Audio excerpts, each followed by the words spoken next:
This evening we're going to be looking at the sin and guilt offerings, so open up to Leviticus chapter 4. I do have a correction I need to get in before I forget it.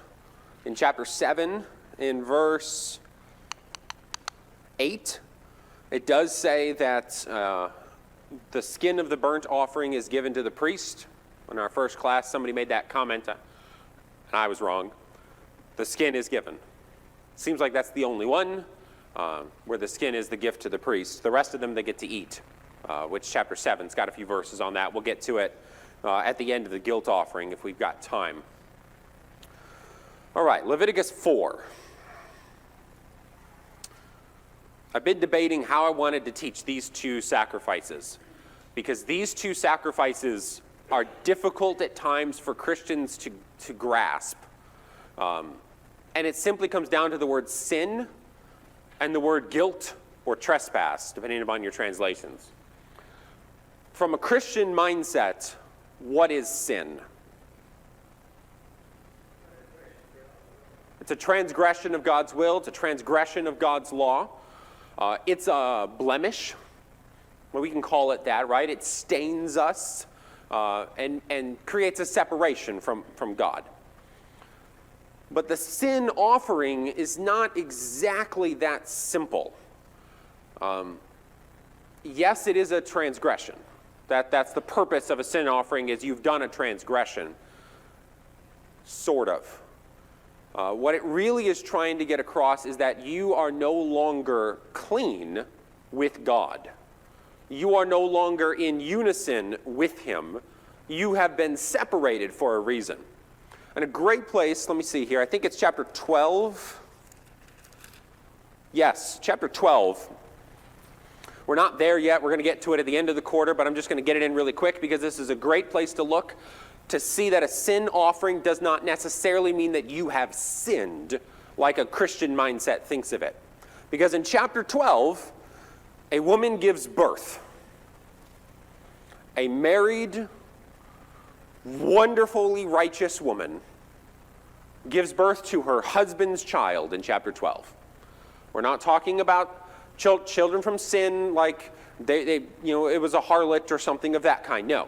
Wonderfully righteous. She has the child, but she must offer some sacrifices. And in verses 6 and 7, the kinds of sacrifices she has to offer, whether for a son or a daughter, she brings a lamb a year old for a burnt offering, and a pigeon or a turtle dove for a sin offering.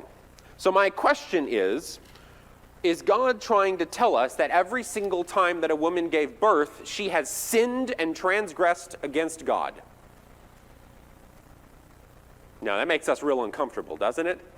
Because that's why the sin offering is not necessarily so simple. But she is unclean. She is separated from God. And that's what it talks about up there in the first few verses of chapter 12. That she is unclean, it tells us, if you go up there to verse 2, if a woman conceives and bears a male child, she's unclean 7 days. In verse 4, then she continues for another 33 days in the blood of her purifying. She can't touch anything holy. She can't come near the sanctuary until her purification days are done. She's still unclean. With a male child, there's a separation because she has to come and get him circumcised on the 8th day. With a female child, she doesn't have that limitation. So she is unclean, not necessarily sinful. So I think that's the first distinction I want to make here when we get into talking about the sin offering. Adding to that the guilt offering. What is the difference between a sin offering and a guilt offering? Because as you can see from chapter 12, a sin offering can be offered without a guilt offering. So I can say I'm separated, but I don't have to say I did anything wrong. Because that's what a guilt offering is getting at. And we're going to get to it a little bit more. God's going to use some words towards it. But a guilt offering is an intentional, accidental sin. You guys like that? You did it, and you meant to, but not because you yourself are living a life of wickedness. You are living a life of righteousness and sinned. Just follow me? Because what happens if you live a life of wickedness and you sin? Under the law of Moses, you generally died. That's it. There is no redemption for that. It kind of brings to mind Hebrews in chapter 10, when the Hebrew writer says, "For if we go on sinning willfully, there no longer remains a sacrifice for sins." Why does he say that? He says it because the sin offering and the guilt offering, by their definitions, require it to be, at minimum, an accident, but most of the time unintentional. And by accident, I mean like you and I might sin. We strive to be righteous, right? We do the best that we can, and yet each of us has sinned. Is it because you live a wicked life, that you just seek out opportunities to be evil before the Lord? No. It's an accidental moment in your life. You hope it doesn't happen again, like every other accident in our lives. Probably it will again, because like every other accident in our lives, right? So, I wanted to make that clear because these two sacrifices don't quite mesh with the Christian definitions. God separates that. When we think of sin, sin and guilt offerings are bound together. Like that, they're the one thing. I am separate from God because I did this sin. I have transgressed. It's all meshed together under the Christian mindset, not under the Jewish. There's a separation. Okay. Any comments on that? Any questions? Any clarification I need to provide? With uncleanness, they had to offer sin and burnt offering. Mm-hmm. The man had a discharge, they had to offer a sin and burnt offering. Yep. It's another great example. It's not something you necessarily could have controlled. Therefore, God does not require a guilt offering. But you are separate because you become unclean. Yeah. Well, I was just looking for an example. I guess I was thinking like you accidentally or you touch somebody who's been injured and you get blood. You come in contact with blood or somebody, a dead person or something. Is that? Yeah.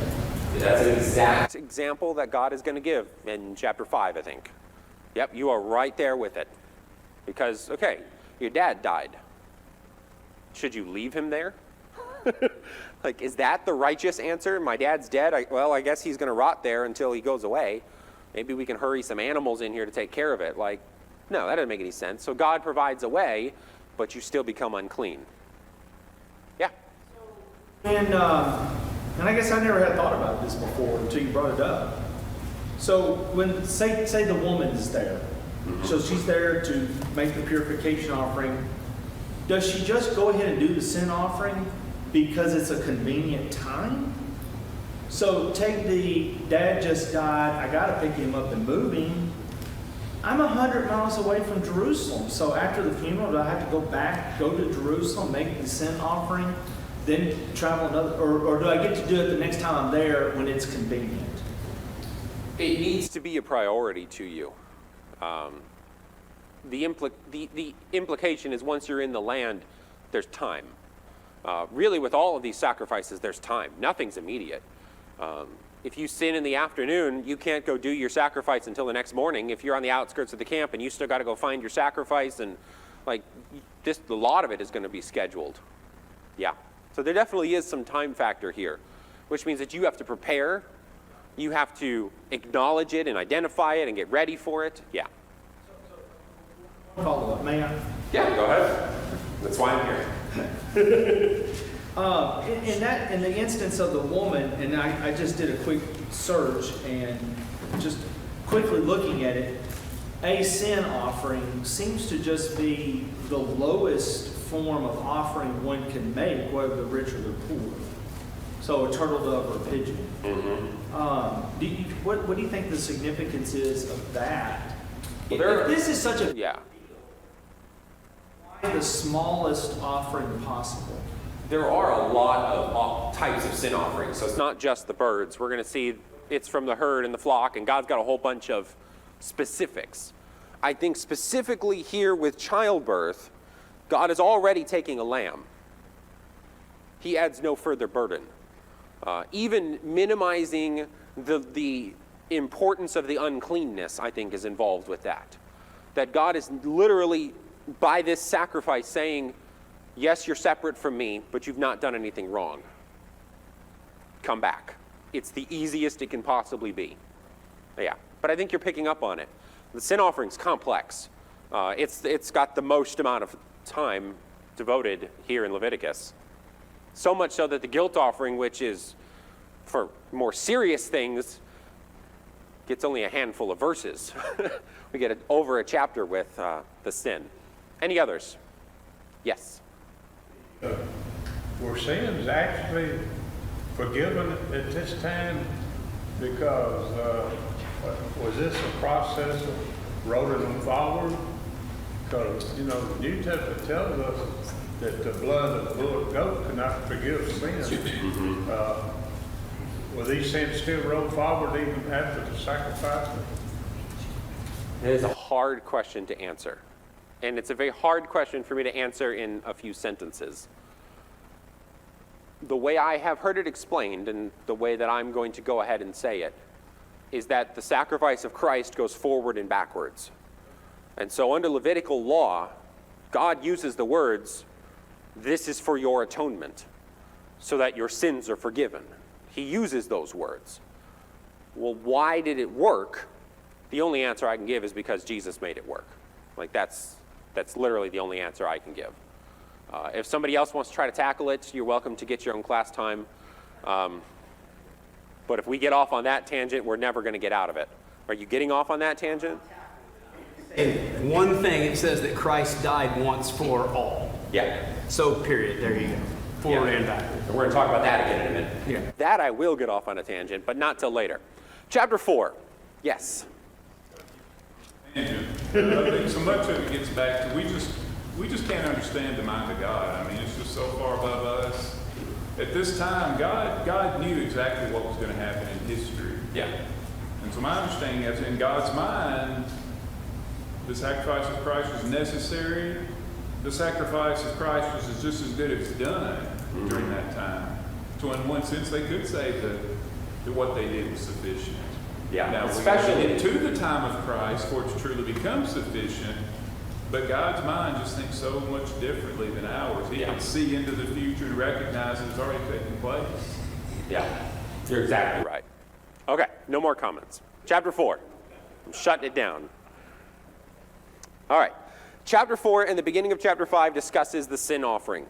So in verse 1 of chapter 4, the Lord spoke to Moses, saying, "Speak to the people of Israel, saying, if anyone sins unintentionally in any of the Lord's commandments about the things not to be done, and does any one of them, read the following." Okay. That's the basic principle of what a sin offering is for. If you have sinned against a commandment unintentionally. I made a big deal about it a few minutes ago, making a big deal about it right now. Because that, every time you're going to see if this happens unintentionally, this happens unintentionally, this happens unintentionally. And by that definition, what he's talking about is you are living a righteous life and sinned. So you want to go back to your righteous life and your harmony with God. We're not talking about you've been in rebellion for generations. Now, there is a sin offering for that, but God's going to get pretty angry at you too. There's going to be a lot more than just you're going to walk in and give a sin offering and think everything's going to be fine. It's going to get more into the guilt offering. We'll talk about it in a moment. So, first category, verse 3. Who is the first person that God wants to address that has sinned? The priest. He is the closest to God on earth. That's the Jewish perspective. You're coming to God's earthly representative. If he has sinned, you have no avenue to God. This is why, again, Hebrews makes such a big deal about how awesome our high priest is, right? We don't ever have to worry about losing our avenue to God. Ever. For any reason. Because Jesus cannot sin. He is perfection. He is the ultimate of high priests. Aaron's going to mess up here in a couple of chapters. His sons are going to mess up even worse. If you've read ahead, 2 of them die. They mess up. So that's what we're getting at here. This must be the first stop. In order to purify everybody else, you got to start here. So, the anointed priest, he is the one who sins. Thus, he brings guilt on everybody, because everybody who brings their sacrifices to him also then is sinning. Think about 1 Samuel and Eli and his sons. They are corrupting all of the people because the priesthood is corrupt. You can't be righteous in the eyes of God under the law of Moses with Eli and his sons at the helm. Can't. So, what kind of animal are they supposed to bring?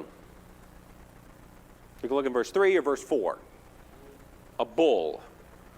We're not talking about a female cow, we're talking about a bull here. With the sin offering, gender is important. Some of the other ones wasn't quite as important. This one is. You are to bring a bull.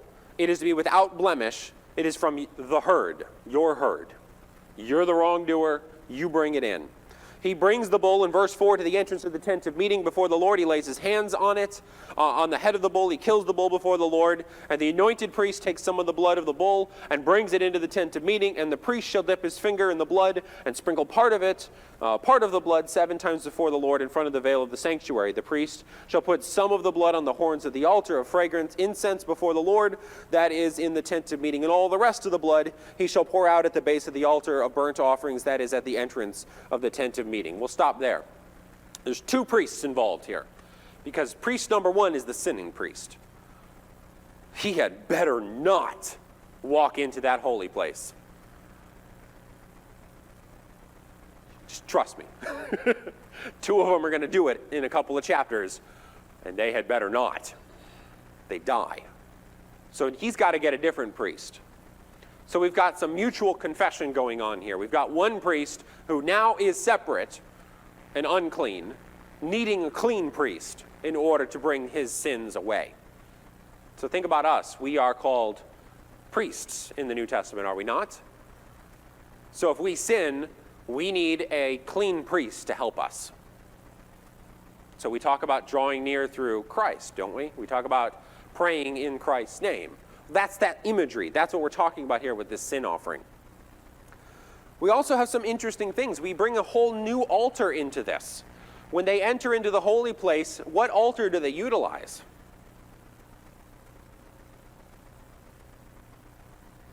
The altar of incense. I didn't put my image up there, but if you remember, the altar of incense stands right before the veil. So when you walk in, it's at the furthest point away from you. You have to walk all the way into the holy place to stand before God and sprinkle this blood. That is how important it is.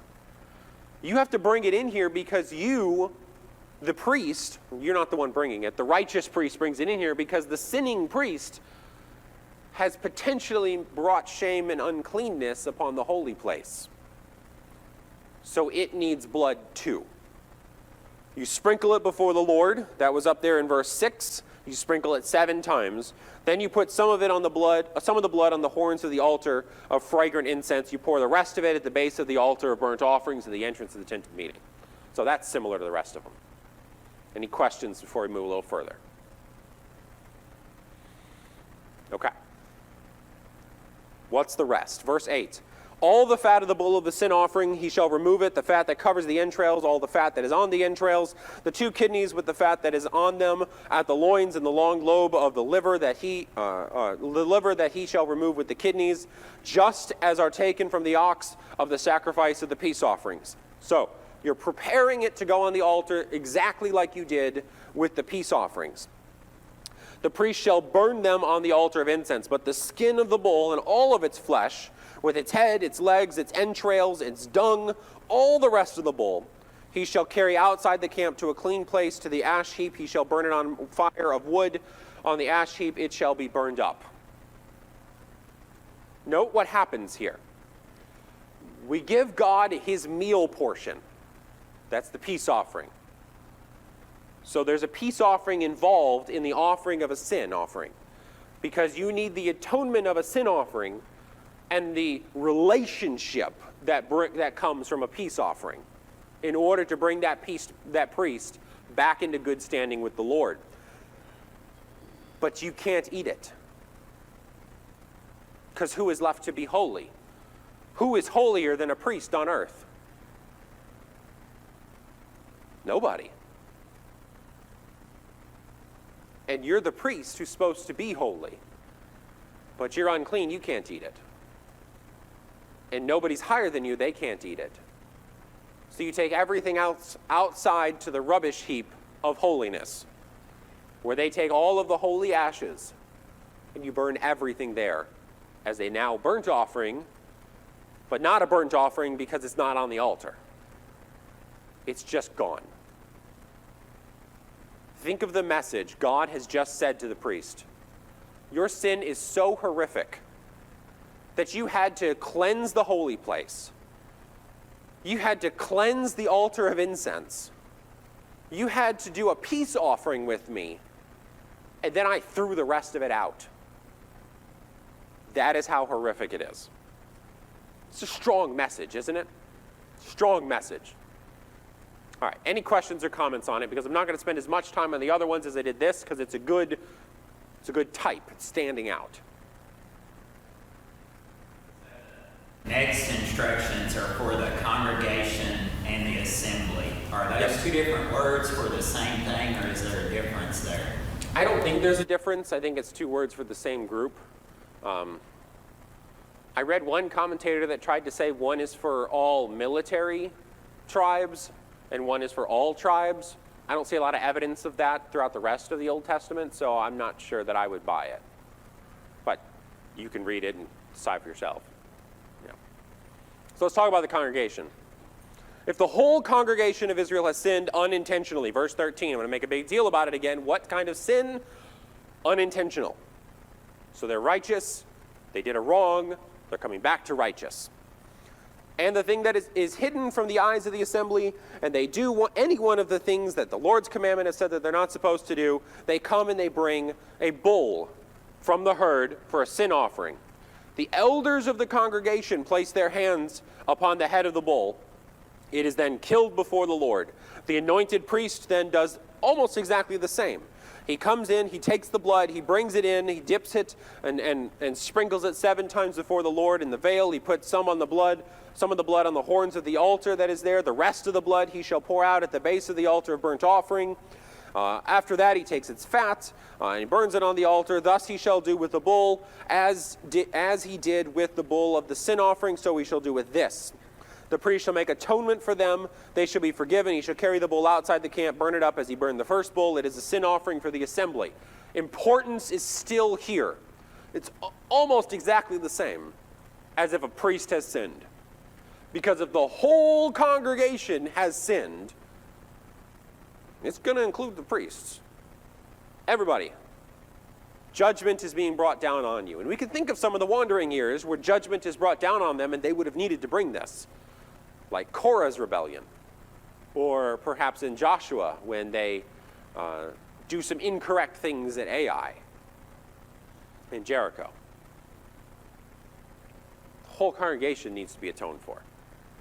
So it follows the same pattern. Nobody gets to eat it. It is burned up. The peace offering still in there, kind of wrapped up in the process of a sin offering. Any comments or questions before we talk about the next one?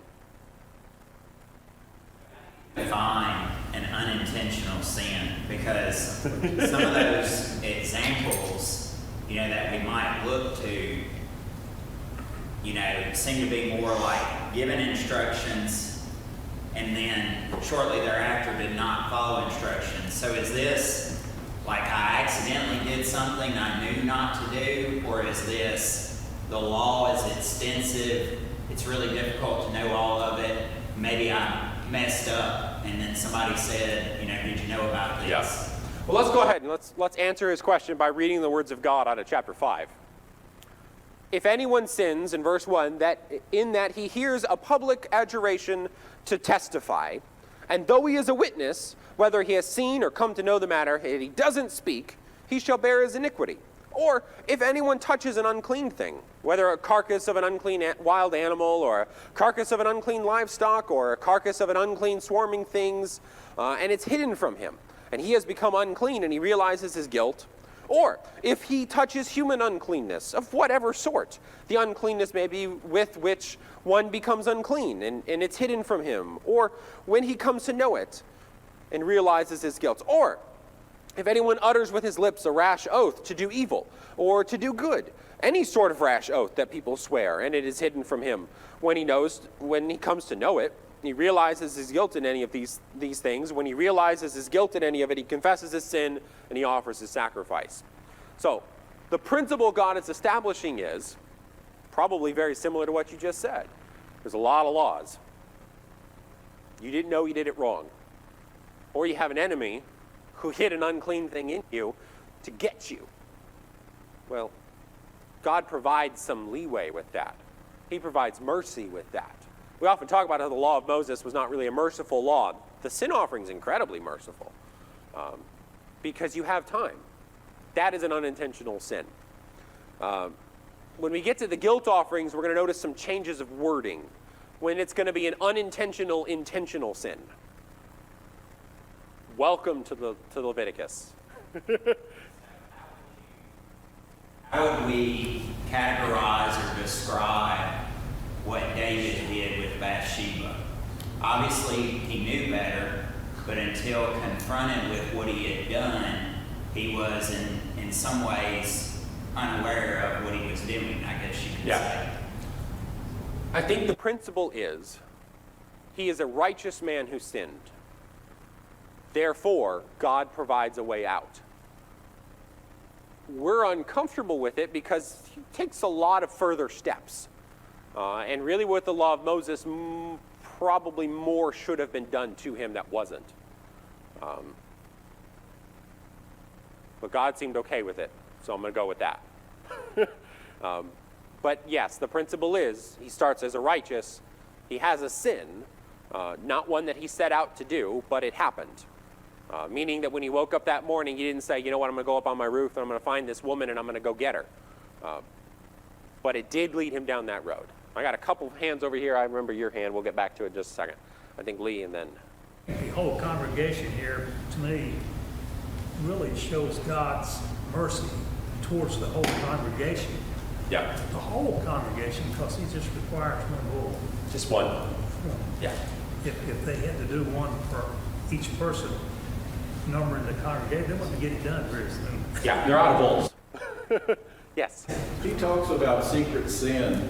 Is that the same thing that we're talking about here? It can be. Sometimes secret sin is intentional sin that you have chosen to hide. Means I prepared and I got ready for it and then I went and did it. But it can be. It can fall under this. Like you eat to gluttony and you don't realize that you've done that. Is that covered in that? Yeah, that would fall under this. Okay, back over here. Yeah, my question was like, Landis, was there a offering for a sin that you did deliberately versus... A guilt offering would be the closest. We're going to talk about that in a moment. That's why I wanted to spend a lot of time talking about what's the difference. Because we don't get it. Okay, I'm going to step back and talk about my first 7 minutes again.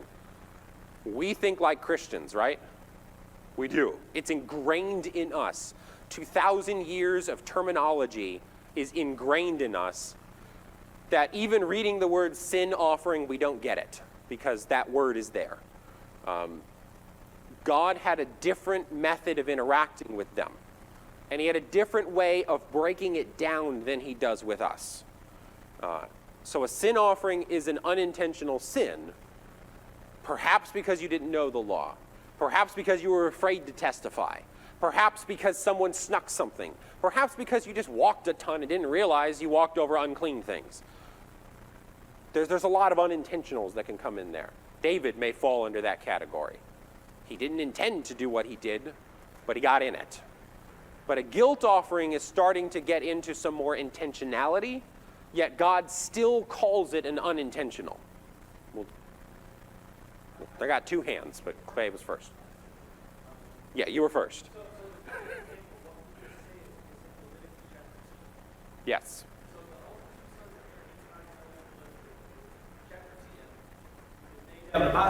Yes. But there are two other sons in that chapter who sinned as well. And yet they weren't struck down. It's Eleazar and Ithamar. Yes. So after Nadab and Abihu dies, Moses comes in the tabernacle and he says, look, y'all eat that sin offering like you're supposed to. So he comes back later and he's like, why is it still here? We just couldn't do it. Our brothers are dead. We just couldn't do it. So they sinned by not eating the sin offering, and yet they get a pass. Yep. Because it's still, they intentionally did something unintentionally? I don't know how else to word it. difficulty explaining. Yeah, I mean, it is a fascinating chapter on the judgment and the mercy of God in this whole sacrifice system. That, like you said earlier, we think it's all judgment and no mercy. Yeah. When you look at, when you break down all of the different offerings, like, the guilt offering, the grain offering, the peace offerings, there were two of those, though, that were mandatory. Mm-hmm. The others were voluntary. Yes. You had to come up with that answer yourself. You're exactly right. Okay, I want to get through the sin and the guilt offerings tonight, so I'm going to cut it off again. If you have further questions, you can see me afterwards. If a leader sins, verse 22 of chapter 4, we've got unintentional still in here. I think we've done a pretty good job trying to understand that, but we're not Jewish, so it's going to be hard. He has a little bit different. Up until now, we've been talking about a bull needs to be brought, but now it's only one person, just the leader, has done this. He is required, once he realizes his guilt, to bring an offering. The end of verse 23, what is his offering to be? A goat? Be more specific. A male goat. Because in a moment, we're going to get a female goat in here. Gender matters. You are a leader, it must be a male goat without blemish. You bring it, you lay your hand on the head, you kill it in the same place where you kill pretty well all the rest of them. It is a sin offering. The priest takes some of the blood of the sin offering and he puts it on which altar?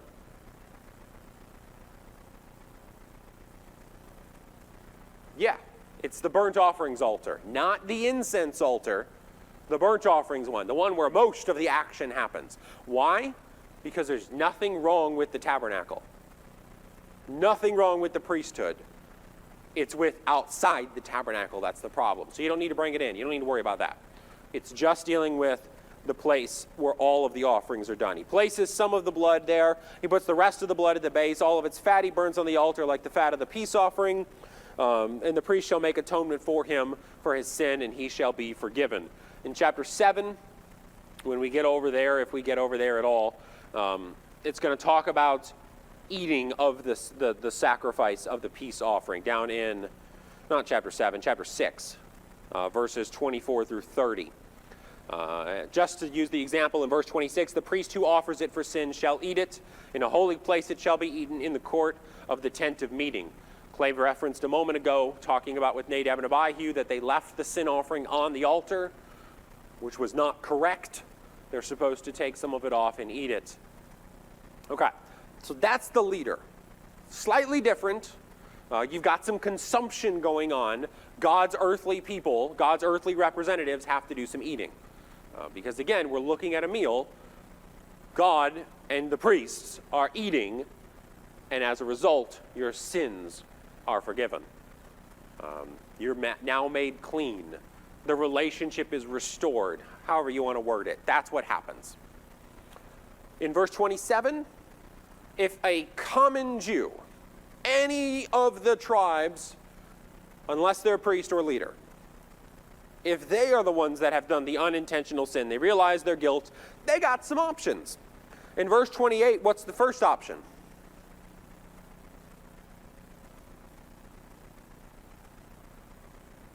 A female goat. You guys got the gender, good job. We have another option though. Down in verse 32, what can you bring? A lamb that is female. Okay, so notice the common Jew brings females. The leader brings a male. The priest brings a male. For the whole congregation, it's a male. It's female if it's just you. Okay, and the last one over there in verse 7, you have the option of two animals.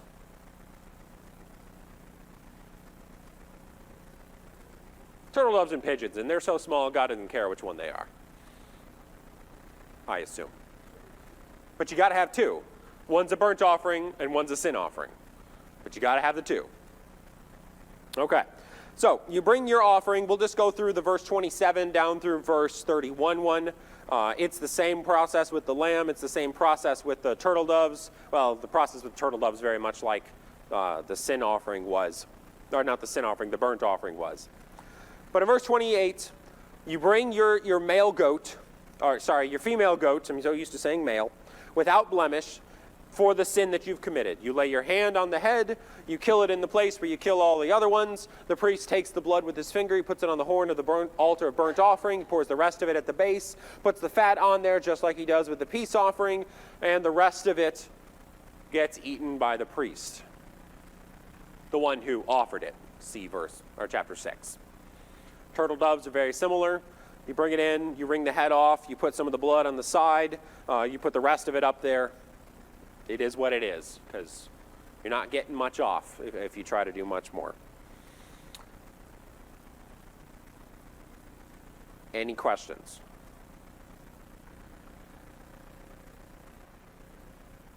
That's a sin offering.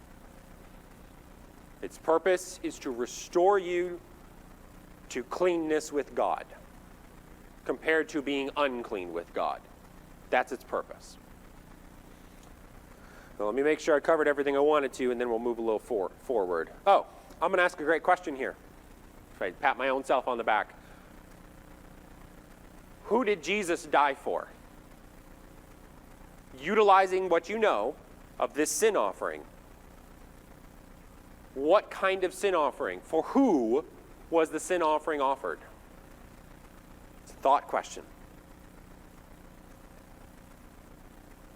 Because I know your gut answer is, he died for the whole world, right? But what animal is he called? He's a lamb. But he's a male lamb. So we have a deviation. He's special.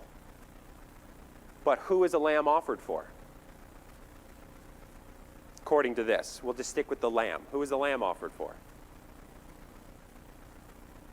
That's the bull.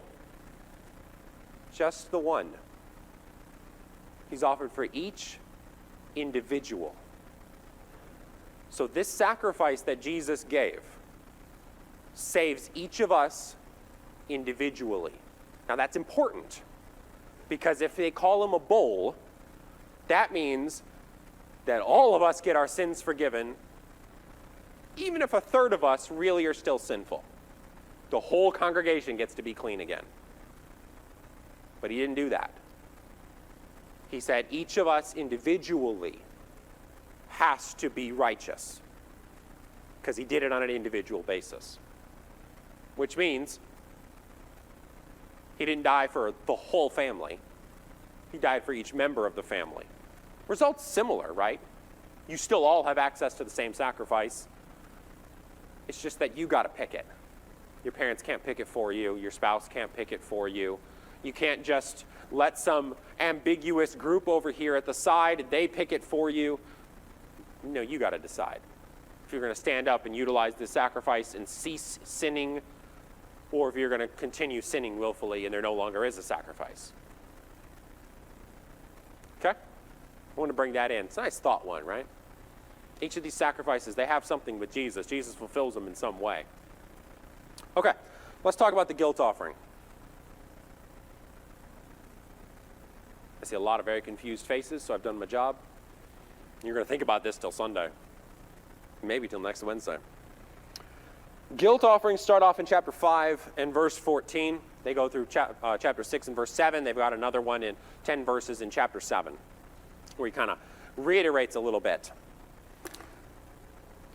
So he says in verse 16, the Lord says to Moses in verse 14, verse 15, if anyone commits a breach of faith and sins unintentionally in any of the holy things of the Lord, he shall bring to the Lord as his compensation a ram without blemish out of the flock, valued in silver shekels, according to the shekel of the sanctuary for a guilt offering. He shall also make restitution for what he has done amiss in the holy thing, and he shall add a fifth to it and give it to the priest. The priest shall make atonement for him with the ram of the guilt offering. He shall be forgiven. If anyone sins in doing any of the things of the Lord's commandments ought not to be done, though he didn't know it. When he realizes his guilt, he shall bear his iniquity. He brings in the ram, and so forth and so on. In chapter 6, if anyone sins and commits a breach of faith against the Lord by deceiving his neighbor in a matter of deposit or security or through robbery, or if he has oppressed his neighbor, or he has found something that was lost and he lied about it or sweared falsely, and any of the things that the people do and sin thereby. If he has sinned and he realizes that what he does has to be repaid, what he took by robbery, the oppression, deposit, you've got to repay that, and a fifth, and the ram. Okay? It's a lot simpler than all the rest of them, right? But notice we're starting to get to something Landon was trying to do, and several of you have been trying to do, is intentionality. Even though God still says you're sinning unintentionally in verse 15 in any of the holy things of the Lord. That's the umbrella statement that governs the guilt offering. But some of these are fairly intentional. I mean, if I go in your house and I steal from you, it's pretty intentional.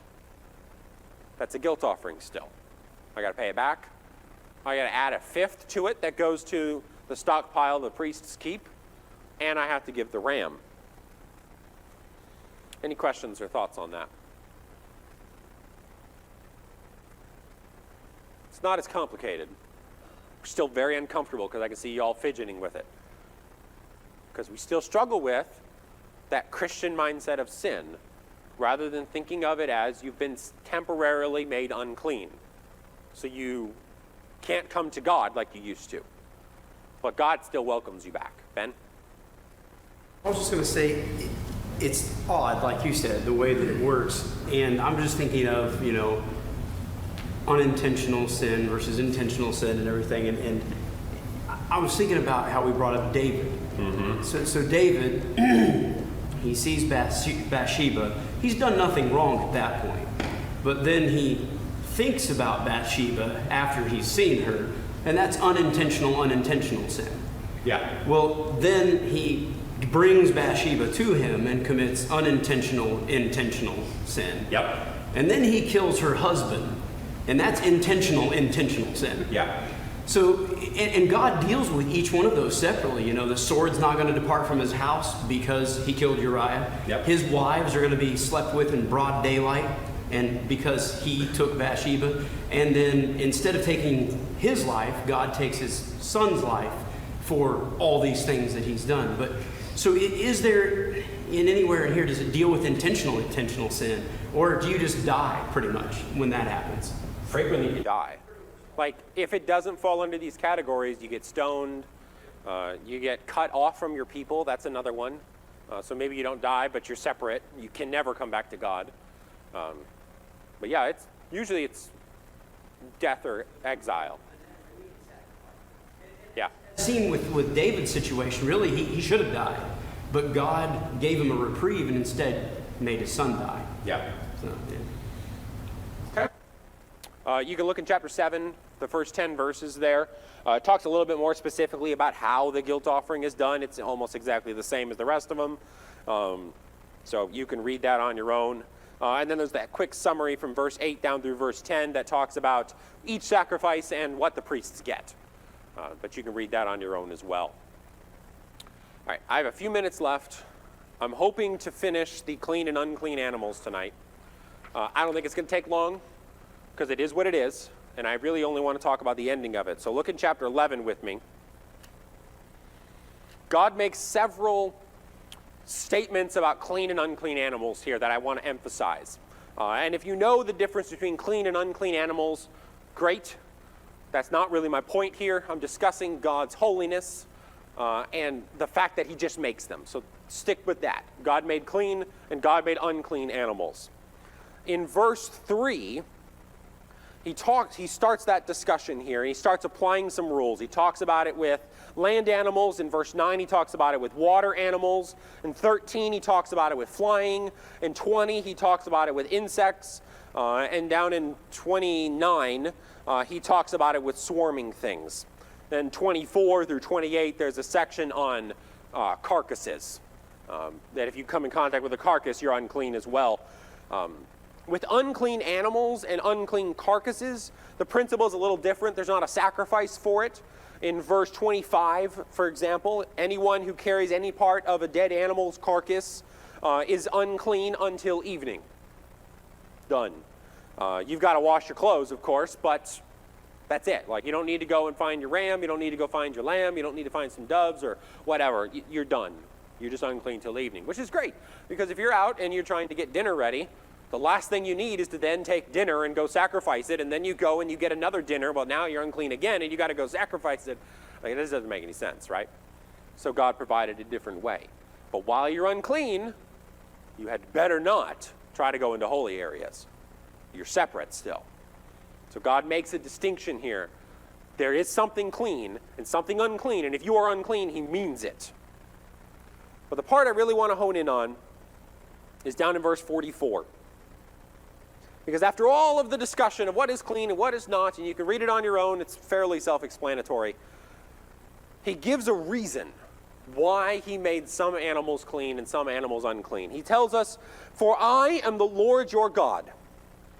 Consecrate yourselves, therefore, and be holy, for I am holy. You shall not defile yourselves with any swarming thing that crawls on the ground. For I am the Lord your God, or the Lord who brought you up out of the land of Egypt to be your God. You shall therefore be holy, for I am holy." Why did God make animal X clean and animal Y unclean? According to those two verses, why?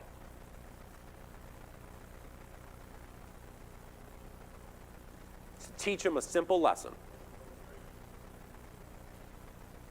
Because humans are stupid, we struggle with spiritual concepts, abstract concepts. If you need a good example of that, go rewatch the beginning of this lesson trying to discuss a sin and a guilt offering. We struggle with it, right? You know what we don't struggle with? Tangible, I can put my hands on it. I get that. Jesus healed the lame man to prove he can do sins. We get that. And so God said, you're to be separate. You're to be holy. Start turning to chapter 20, by the way. We're going to get that one in here. You're going to be holy because I am holy. What does holiness mean? Holiness means that some things are on this side and some things are on this side, and they're that way because I told you they are. That's it. You will fall into madness if you attempt to come up with reasons of why this animal is clean and that animal is not. The Jews figured it out. There's a lot of writings from just after the destruction of the temple and even beforehand where they're like, don't even try. Don't try to figure it out. It's the height of hubris to think you can. Because they're clean or unclean because God said they are. To teach you that when God says you are holy and you are not, it's by his standard. He didn't have to explain himself. Here in chapter 20, verses 22 through 26, he tries to discuss it again. And when he's discussing here, he says, you shall keep all my statutes and all my rules, and the land where I am bringing you will not vomit you out. Great imagery. You shall not walk in the customs of the nation that I am driving out before you, for they did all these things, and I detested them. I have said to you, you shall inherit their land. I will give it to you for a possession, to possess a land flowing with milk and honey. I am the Lord your God who has separated you from the peoples. You shall therefore separate the clean beast from the unclean. Whoa, change of subject, right? No, it's the same subject. He says, this is what you're going to do in the land. You're going to find the clean and you're going to find the unclean, and you're going to separate the two. So therefore, separate the clean beast from the unclean beast, the unclean bird from the clean. You shall not make yourself detestable by the beasts or the bird or anything on the ground which crawls, which I have set apart as unclean. You shall be holy to me. For I am the Lord, I the Lord am holy, and have separated you from the peoples, that you shall be mine. So God makes a big deal, a whole chapter, we didn't even read the whole chapter, chapter 11, on what is clean and what is not, just to help them understand that he has plucked them out for reasons that make sense to God, not necessarily to us. And he has set them over here. He's given laws. He's given attention. He's given regulations. He has told them to be different. Do it because I said so. That's what makes you holy, because you have obeyed. You have trusted me, and you have obeyed. So when you get in the land, don't mix. You understand clean and unclean. Don't mix. Because you start mixing clean and unclean, everything is unclean, and you are lost. So, I wanted to get that in. Anybody have any comments on clean and unclean? Or if you want to, we've got like a minute. We can try to get back into one of the sacrifices. We don't have a minute. But if you have any questions, you're welcome to talk to me afterwards. Next time, we're going to get into talking about the priests. So be ready with chapters 8, 9, and 10. And we're going to hit all of that, and then we'll go back and talk about some more stuff with priests. Thank you.